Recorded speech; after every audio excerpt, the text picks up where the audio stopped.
ಕಾವೇರಿ ನದಿ ನೀರು ಹಂಚಿಕೆ ವಿಚಾರವಾಗಿ ಕರ್ನಾಟಕ ಬಂದ್ಗೆ ಕರೆ ನೀಡಿದ ಕನ್ನಡ ಪರ ಸಂಘಟನೆಗಳು ಇನ್ನು ಬಂದ್ಗೆ ಒಂದೇ ಒಂದು ದಿನ ಮಾತ್ರ ಬಾಕಿದೆ. ಇದ್ರ ಬಗ್ಗೆ ಮಾತಾಡೋದಕ್ಕೆ ನಮ್ಮ ಜೊತೆ ಕರವೇ ರಾಜ್ಯಾಧ್ಯಕ್ಷರಂತ ಪ್ರವೀಣ್ ಶೆಟ್ಟಿ ಅವರು ನಮ್ಮ ಜೊತೆ ಇದ್ದಾರೆ. ಬನ್ನಿ ಕೇಳೋಣ. ಸರ್, ಬಂದ್ಗೆ ಇನ್ನು ಒಂದು ದಿನ ಮಾತ್ರ ಬಾಕಿ ಇದೆ, ಒಂದಷ್ಟು ಗೊಂದಲ ಕೂಡ ಸೃಷ್ಟಿಯಾಗಿದೆ, ಅದ್ರ ಬಗ್ಗೆ ತಮ್ಮ ಅಭಿಪ್ರಾಯ? ಅವತ್ತು ನಾವೆಲ್ಲ ಸೇರಿ ಒಟ್ಟಿಗೆ ಬಂದನ್ನ ಕರೆ ಕೊಟ್ವಿ.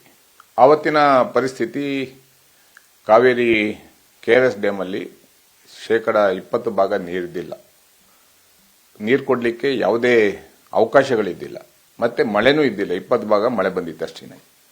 ಅದಾದ್ಮೇಲೆ ಬಂದ್ ಕರೆ ಕೊಟ್ಟಿವಿ.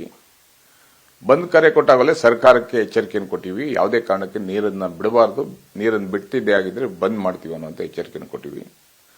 ಮಳೆ ಬಂತು, ಚಿಕ್ಕಮಗಳೂರು, ಕೊಡಗು ಈ ಭಾಗದಲ್ಲಿ ಮಳೆ ಬಂದು KRS ತುಂಬುತ್ತಾ ಇದೆ, ಅನೇಕ ಜಲ ಅಣೆಕಟ್ಟುಗಳು ತುಂಬುತ್ತಾ ಇದ್ದಾವೆ.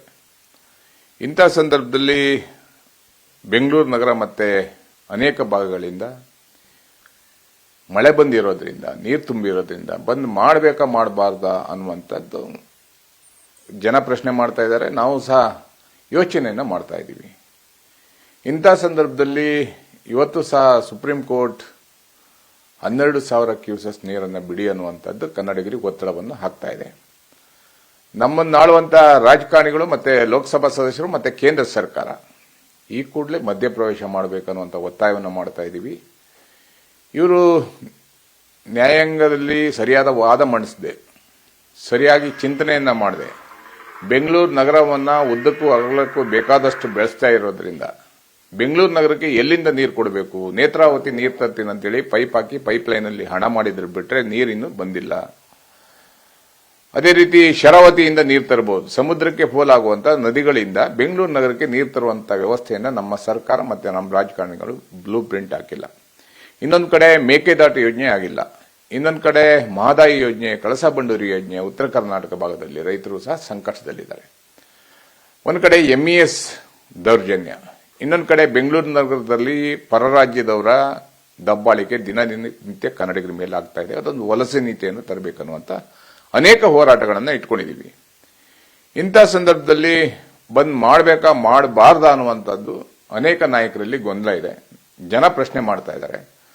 ನಾವು ಸಹ ಈ ಸಂದರ್ಭದಲ್ಲಿ ಬಂದ್ಗಿಂತ ಹೋರಾಟನೇ ಮುಖ್ಯ ಅನ್ನುವಂಥ ಭಾವನೆಯಲ್ಲಿದ್ದೀವಿ. ಮತ್ತೆ ವಾಟಾಳ್ ನಾಗರಾಜ್ ಅವರು ಹಿರಿಯರಾಗಿರೋದ್ರಿಂದ ಹೋರಾಟದಲ್ಲಿ ವಾಟಾಳ್ ಅವ್ರನ್ನ ಮೀರಿಸೋರು ಇಲ್ಲ ಅನ್ನುವಂಥ ಸಂದರ್ಭದಲ್ಲಿ ವಾಟಾಳ್ ಅವ್ರ ಜೊತೆ ನಾಳೆ ಒಂದು ಚರ್ಚೆ ಮಾಡಿ ಅವರ ಮನವನ್ನು ಒಲಿಸಲಿಕ್ಕೆ ಪ್ರಯತ್ನವನ್ನು ಪಡುವಂತ ಕೆಲಸವನ್ನ ನಾವೆಲ್ಲ ಮಾಡಬೇಕು ಅಂತ ಇದ್ದೀವಿ.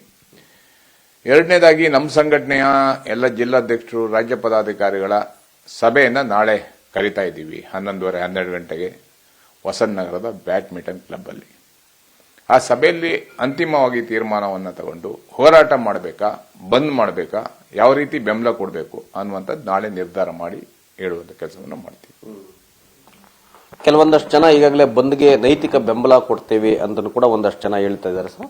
ಮತ್ತೆ ಅದರ ಜೊತೆ ಕೆಲವೊಂದಷ್ಟು ಜನ ಹೋರಾಟಕ್ಕೂ ಕೂಡ ನಾವು ಜೊತೆಗಿರ್ತೇವೆ ಅಂತ ಹೇಳಿದ್ದಾರೆ. ಹೀಗಾಗಿ ನೈತಿಕ ಬೆಂಬಲನ ಇಲ್ಲ ಬಂದ ಇಲ್ಲ ಪ್ರತಿಭಟನೆನ ನಾಳೆ ಗೊತ್ತಾಗುತ್ತಾ, ಇಲ್ಲಾಂದ್ರೆ ಮೊದಲೇನ ಪ್ಲಾನ್ ಮಾಡಿದ್ರ? ಇಲ್ಲ, ನಾಳೆ ನಾವೆಲ್ಲ ಒಟ್ಟಿಗೆ ನಾಳೆ ತೀರ್ಮಾನವನ್ನ ತಗೊಂತೀವಿ.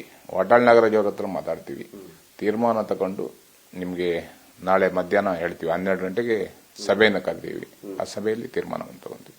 ಓಕೆ ಸರ್, ಧನ್ಯವಾದಗಳು. 13ನೇ ತಾರೀಕು ಕರ್ನಾಟಕ ಬಂದ್ ಅನ್ನ ಕರೆಯನ್ನ ಕೊಟ್ಟಿದ್ರು. ಅದಕ್ಕೆ ಸಂಬಂಧಪಟ್ಟಂತೆ ಕೆಲವೊಂದಷ್ಟು ಸಂಘಟನೆಗಳು ಈಗಾಗಲೇ ಬೆಂಬಲವನ್ನು ಕೂಡ ಕೊಟ್ಟಿದ್ದಾವೆ. ಕೆಲವೊಂದಷ್ಟು ಜನ ಬಂದ್ ಬೇಡ, ಬೃಹತ್ ಪ್ರತಿಭಟನೆ ಮಾಡೋಣ ಅಂತ ಒಂದಷ್ಟು ಜನ ಹೇಳಿದ್ದಾರೆ. ಒಂದಷ್ಟು ಜನ ನೈತಿಕ ಬೆಂಬಲ ಇದೆ ಅಂತ ಹೇಳ್ತಿದ್ದಾರೆ. ಹೀಗಾಗಿ ಕನ್ನಡ ನೆಲ ಜಲ ಗಡಿ ಭಾಗ ಅಂತ ಬಂದಾಗ ಕನ್ನಡ ಪರ ಸಂಘಟನೆಗಳು ಕೂಡ ಒಟ್ಟಾಗ್ತಾರೆ. ಹೀಗಾಗಿ ಬಂದ್ ಬಗ್ಗೆ ನಾಳೆ ಮಹತ್ವದ ತೀರ್ಮಾನ ಆಗಲಿದ್ದು, ಬಂದ್ ಆಗುತ್ತಾ ಇಲ್ಲ ಪ್ರತಿಭಟನೆ ಆಗುತ್ತಾ ಅನ್ನೋದನ್ನ ಕಾದ್ ನೋಡಬೇಕಿದೆ. ಕ್ಯಾಮರಾಮನ್ ರಮೇಶ್ ಜೊತೆ ಮಲ್ಲಂಡಳಿ ಶಶಿಧರ್, ಪವರ್ ಟಿವಿ, ಬೆಂಗಳೂರು.